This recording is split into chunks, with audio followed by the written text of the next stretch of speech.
저희 집에 둘째 아이 또 셋째 아이가 있는데, 둘째 아이는 올해 7살, 셋째 아이는 올해 5살이 된 여자 아이들입니다. 첫째를 다 키워놓고 새롭게 시작하는 육아가 힘들 때도 있지만 한편으로는 참 행복할 때도 있습니다. 중요한 건 때에 도라는 거죠. 그 첫째를 키우면서 알지 못했던 재미들을 둘째와 셋째를 키우면서 알게 된 것이 있기 때문입니다. 첫째 때는 처음이기도 하고, 또 이제 저도 그렇고 제 아내도 그렇고 나이가 어렸었기 때문에 철없이 철 모르고 또 지나갔던 것들이 이제 나이도 좀 들고 또 아이들을 바라보는 시선도 바뀌면서 새롭게 다가오는 그런 것들이 있습니다. 매일의 삶이 그런 것은 아니지만 그런 재미를 종종 느끼며 살아가고 있습니다. 그런데 그렇게 아이들을 키우고 함께 하면서 아주 심한 배신감을 느낄 때가 있습니다. 저는 아이들하고 그렇게 잘 놀아주기보다 막 뭐 공놀이, 남자 아이들이 뭐 공놀이를 한다거나 아니면 뭐 어떤 몸으로 막 부딪히면서 어떤 놀이를 해주는 것보다 아이들을 잘 돌봐주는 편입니다. 놀아주는 게 아니라 아이들을 씻기고 옷을 입히고 막 화장품을 발라주고 이런 것들, 또 밥을 먹이고 또 기저귀를 갈아주고 이런 부분들을 좀 잘 하는 편인데, 그렇게 이제 아이들을 돌봐주고 공을 들여서 정성을 다해서 아이들의 필요를 채워주면 아이들이 반응을 하죠. 아, 나는 아빠가 제일 좋아, 아빠 최고, 뭐 아빠 사랑해, 이런 등등의 이제 어떤 표현들을 합니다. 그러면 정말 기분이 좋아요. 정말 아이들이 이렇게 표현을 해줄 때 막 이렇게 막 하면서 받았던 스트레스가 있을 거 아닙니까? 애들 씻길 때, 뭐 밥을 먹일 때, 옷을 입힐 때 막 이제 스트레스를 받는데 어떤 그런 스트레스들이 날아가는 것 같습니다. 그런데 그것도 아주 잠깐뿐이지, 엄마가 나타나면 언제 그랬냐는 듯이 엄마에게 달려가서 다시는 저에게 오지 않는 이런 일들이 있습니다. 그래서 제가 막 이렇게 여운이 남아서 와서 아빠한테 뽀뽀해 달라고 얘기하고 안아달라고 얘기해도 듣는 척도 안 하고 대답도 안 하고 이런 일들이 있죠. 근데 이럴 때 참 서운하기도 하고, 좀 더 심하게 표현하자면 배신감까지 느끼게 됩니다. 또 이런 경우들도 있습니다. 아이들이 좋아할 만한 것, 그것을 사가지고 들어가는 경우가 아주 가끔 있습니다.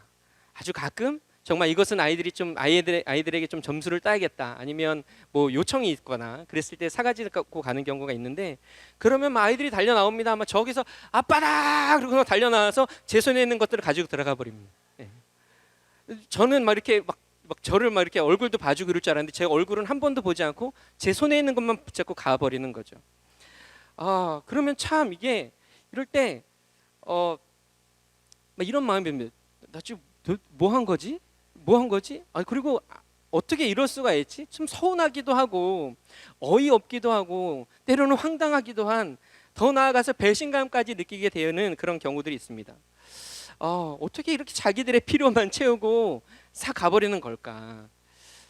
물론 이렇게 이야기를 하면 어린 아이들인데 이제 7살 되고 5살 된 아이들인데 뭘 그런 걸 가지고 그러냐라고 말씀하시는 분들이 분명 계실 것입니다.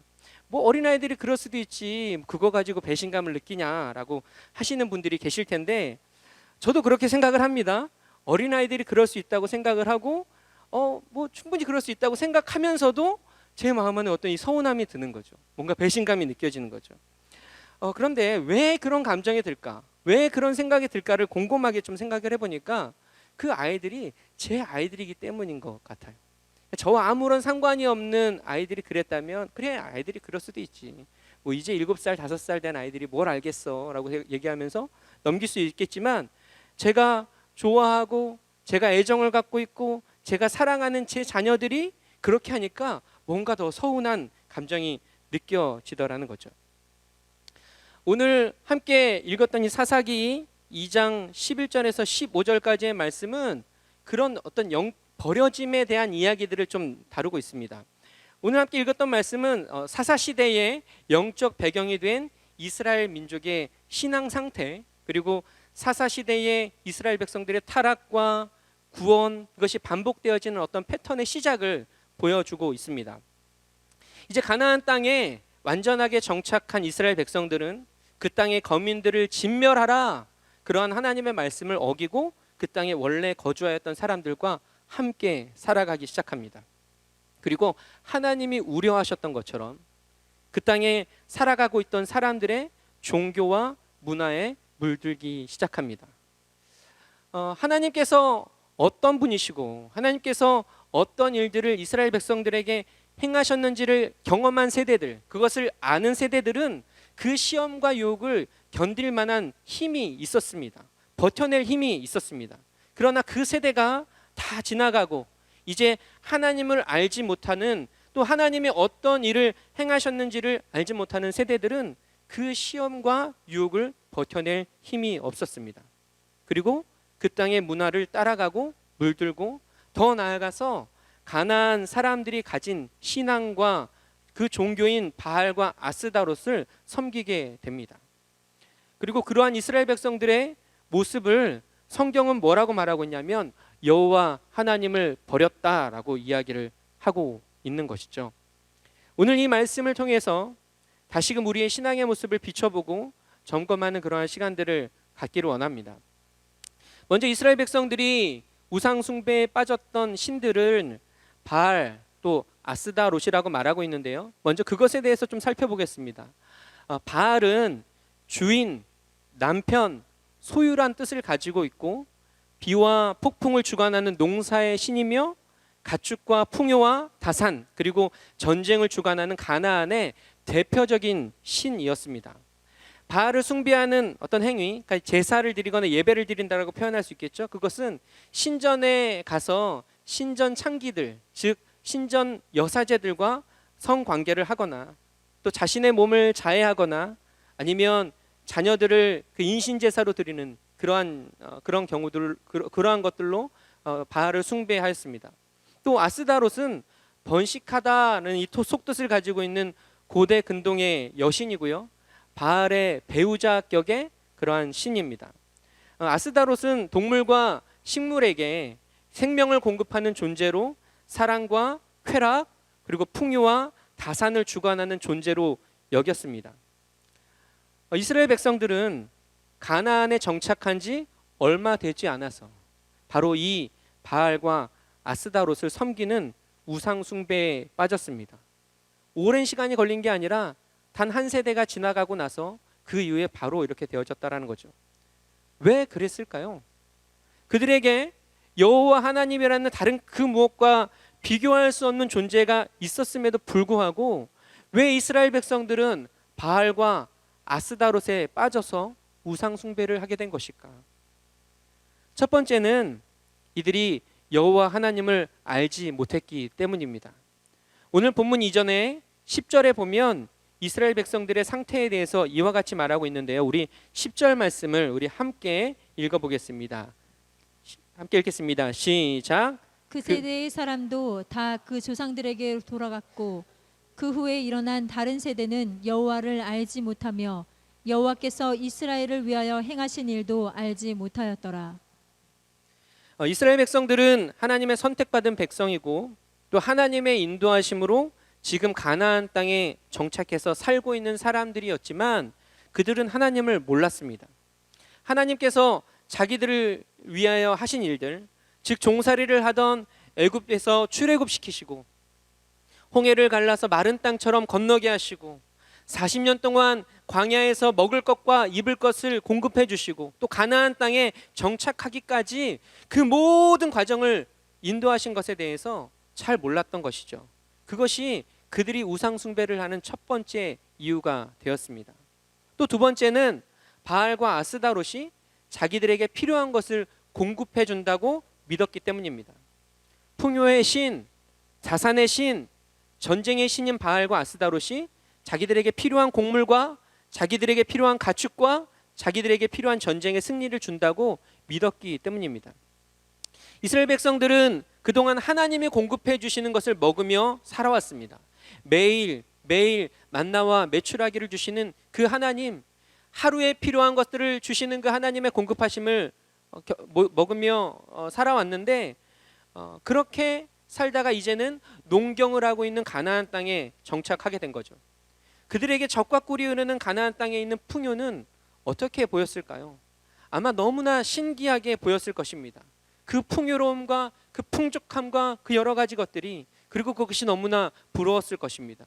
그리고 그 이유가 바로 가나안 사람들이 믿고 있는 바알과 아스다로스로부터 왔다고 생각한 것입니다. 그리고 세 번째로 바알과 아스다로스를 섬기는 것이 하나님을 섬기는 것보다 더 재미가 있었던 것이죠.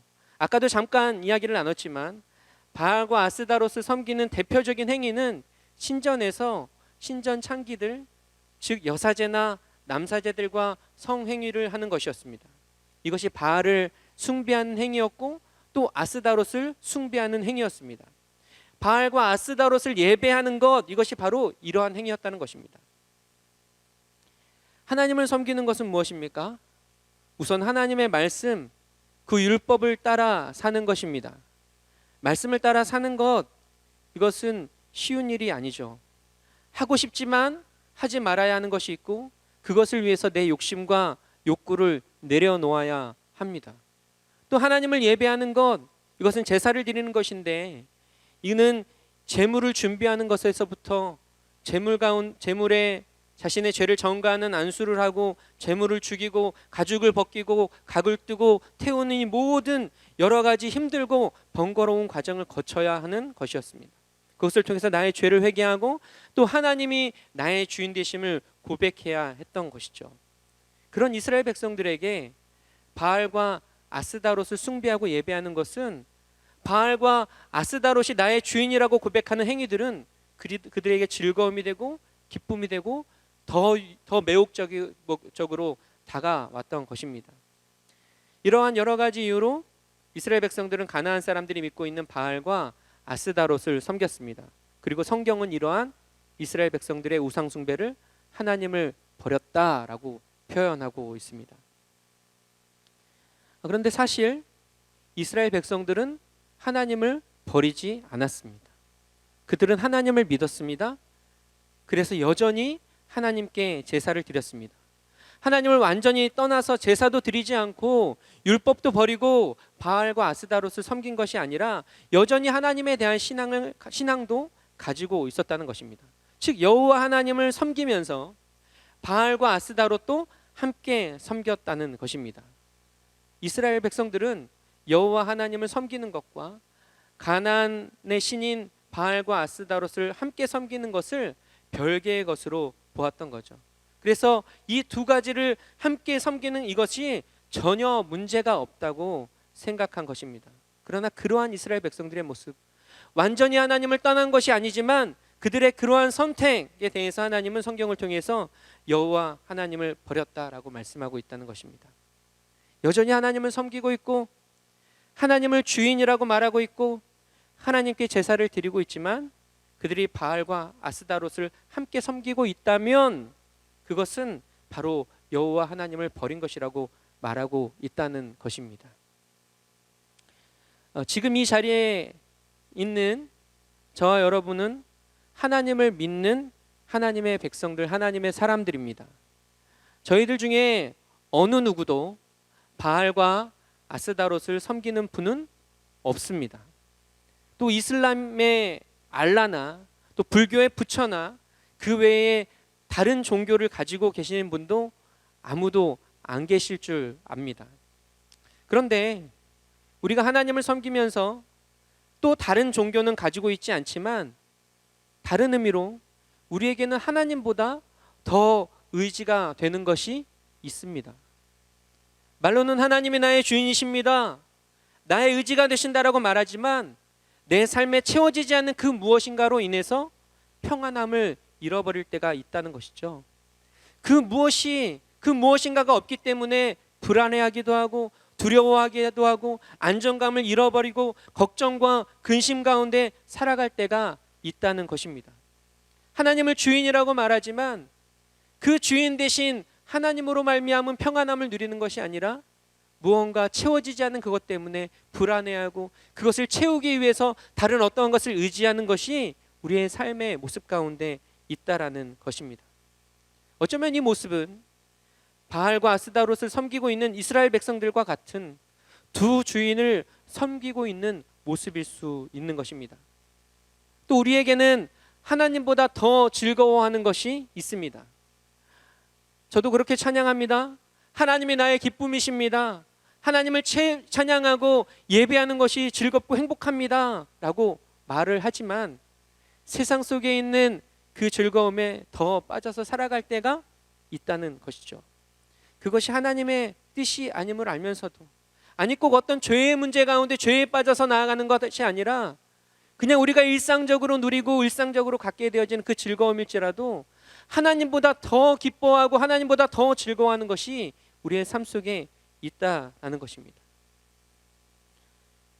여호와 하나님을 기뻐하고 즐거워하는 것, 이것과 함께 세상 속에 있는 그 무엇인가를 함께 누리고자 하는 마음들이 우리 안에 있다라는 것, 이 모습이 바알과 아스다롯을 하나님과 함께 섬겼던 이스라엘 백성들의 어떤 모습과 시대적으로 상황적으로 다르지만 내용적으로는 크게 다르지 않다라고 볼 수 있다는 것이죠. 그리고 이러한 모습에 대해서 성경은 여호와 하나님을 버렸다라고 말하고 있는 것입니다.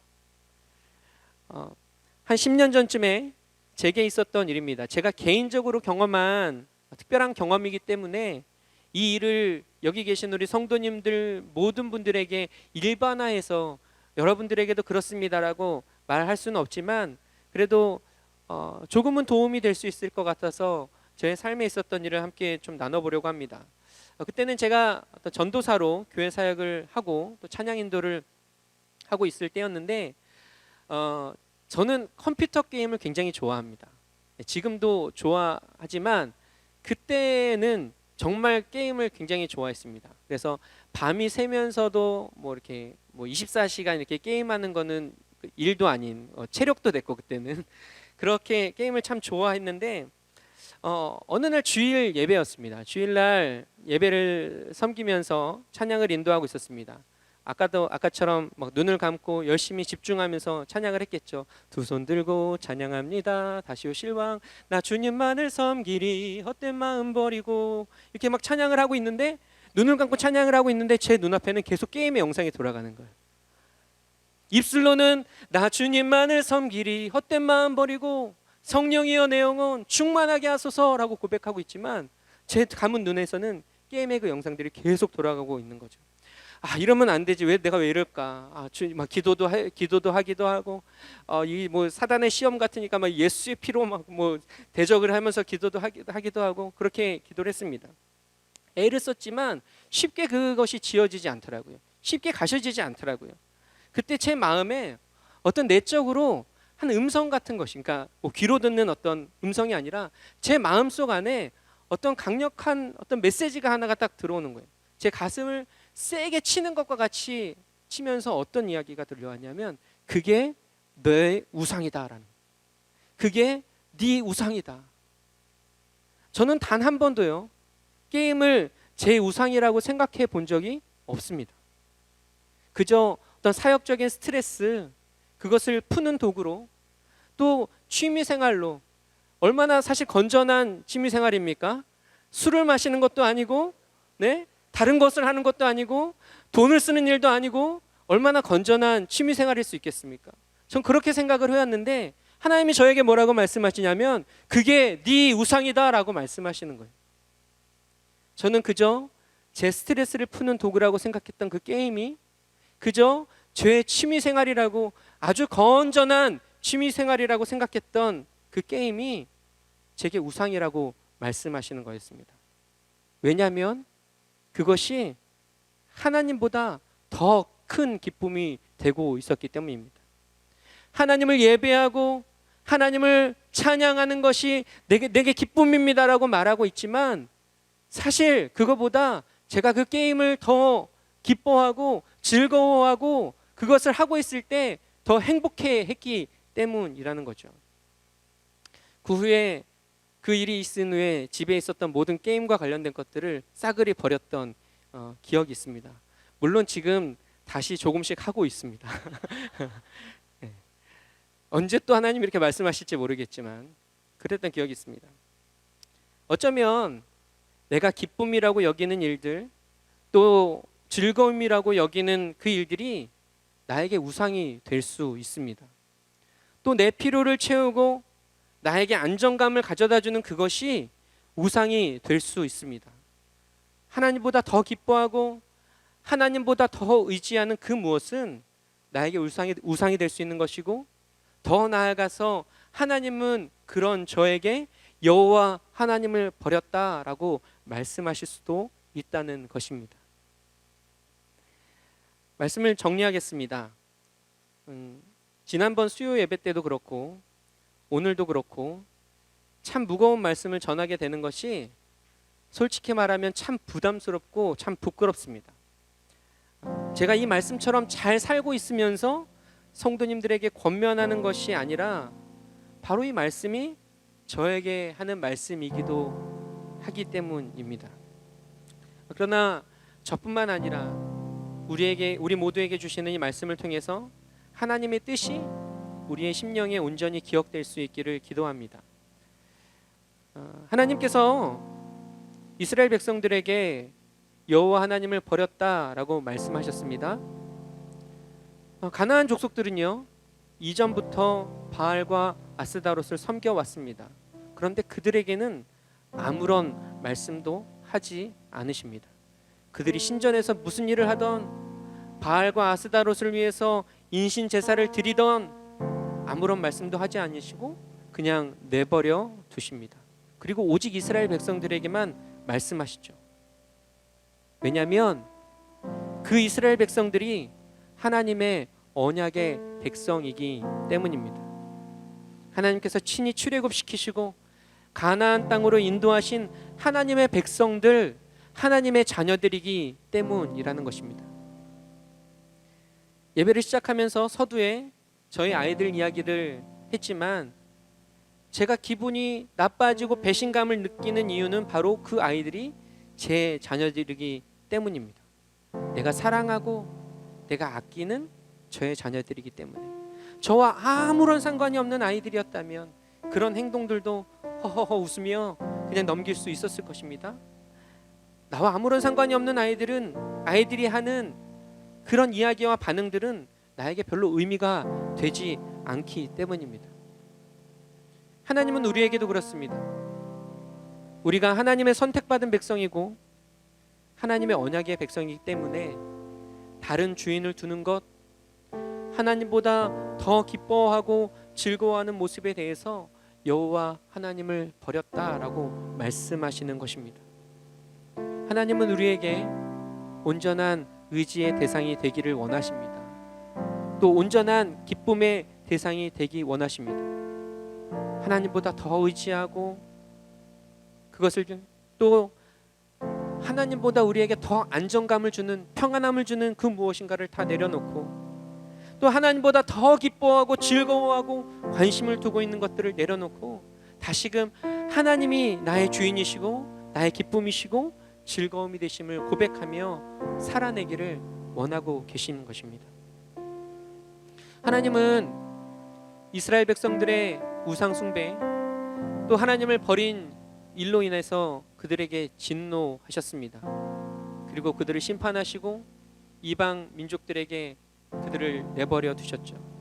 그러나 그들이 회개하고 다시금 하나님을 찾을 때 하나님은 다시금 그들의 손을 잡아주십니다. 계속 반복되어지죠. 하나님의 손을 붙잡고 하나님을 버리고 하나님 진노하시고 심판하시고 다시금 부르짖고 또다시 구원하시는 일들. 왜냐하면 그들이 내 자녀들이기 때문에, 내 백성들이기 때문입니다. 하나님의 자녀들이고 하나님의 백성들이기 때문에 다시금 부르짖을 때, 그렇기 때문에 심판하기도 하시지만 부르짖을 때 또 붙잡아 주시기도 한다라는 것입니다. 다시금 그 심판 가운데서 그 손을 붙잡아 일으키셔서 다시금 주의 품으로 인도하고 계시는 것입니다. 사랑하는 우리 세움교회 성도 여러분, 하나님은 여전히 우리의 손을 붙잡고 계십니다. 우리는 손을 놓고 다른 어떤 것을 붙잡으려고 하고 있는지 모르지만 하나님의 손은 여전히 우리의 손을 붙잡고 우리의 팔을 붙잡고 계심을 믿으시기 바랍니다. 그리고 이제 다른 것을 더듬거리는 그 모든 것을 멈추고 나를 붙잡고 계시는 그 주님의 손을 붙잡는 저와 여러분 되시기를 주님의 이름으로 축복합니다.